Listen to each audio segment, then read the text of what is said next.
काँग्रेसचे माजी प्रदेशाध्यक्ष आणि आमदार नाना पटोले यांनी शेतकऱ्यांसह भंडारा जिल्हाधिकारी कार्यालयावर धडक देत शेतकऱ्यांना प्रति हेक्टर किमान 1 लाख रुपयांची नुकसान भरपाई देण्याची मागणी केली।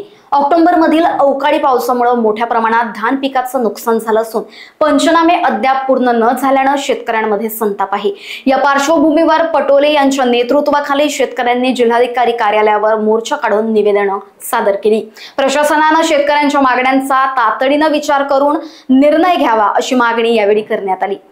ज्यावेळेस आमचं धानाची जी नर्सरी होती त्यावेळेस अतिवृष्टीने आमचं नर्सरी खराब झाल्यात। हे कसं तरी आम्ही सावरलो त्याच्यातून आणि आता या सातत्यानं पावसामुळे झालेल्या नुकसानीलाही कसं तरी सांभाळलं। मोठ्या प्रमाणात पैसा या धान पिकासाठी खर्च केला गेला, पण जेव्हा पीक हातात यायची वेळ आली आणि हा जो नोव्हेंबर महिन्याचा जो पाऊस पडला या पावसामुळे ऑक्टोबर मध्ये पाऊस जो पडला त्या पावसामुळे मोठ्या प्रमाणात शेतकऱ्यांचं नुकसान झालं। हातातलं पीक आता त्या धानाला कोंब आलेले आहेत आणि पूर्ण 100% शेतकऱ्यांचं नुकसान झालेलं आहे। एकीकडे सरकारचं धोरण हे सरकार विरोधी आहे। नाम मात्र पैसे देण्याचं सरकारने जाहीर केलेलं आहे।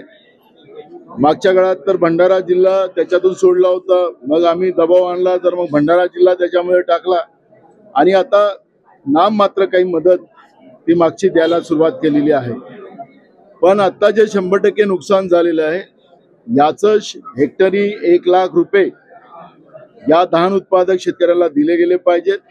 ही मागणी आम्ही आता माननीय जिल्हाधिकारीच्या माध्यमातून राज्य सरकारला केलेली आहे आणि ही मागणी समजा पूर्ण झाली नाही आणि शेतकऱ्यांच्या आत्महत्या ज्या मोठ्या प्रमाणात होत्यात, आम्ही शेतकऱ्यांनाही आवाहन करतो की आत्महत्या करू नका। या सरकारला फक्त उद्योगपत्यांचंच कर्ज माफ करायचं असेल आणि शेतकऱ्यांचं कर्जमाफी करत असताना तारीख पे तारीख द्यायची असेल आणि शेतकऱ्यांना जेव्हा अडचणीत आला असेल शेतकरी तर त्याला मदत करायची नसेल तर या सरकारला सडो की पळो करून सोडायची ही भूमिका आमच्या धान उत्पादक शेतकऱ्यांनी घेतलेली आहे। काँग्रेस पक्ष या सगळ्या धान उत्पादक शेतकऱ्यांच्या सोबत राहील। यांना न्याय मिळवून देण्यासाठी आरपारची लढाई सरकार बरोबर 2 हात करण्याची भूमिका आमची सगळ्यांची राहणार आहे आणि म्हणून शेतकऱ्यांच्या व्यथा या तातडीनं सरकारने समजून तातडीनं, नाही तर तारीख पे तारीख वाला नाही, तातडीनं मदत 1 लाख रुपये हेक्टरी धान उत्पादक शेतकऱ्याला करावी ही मागणी आम्ही केलेली आहे। लोकवाहिनी न्यूज करिता ब्युरो रिपोर्ट भंडारा।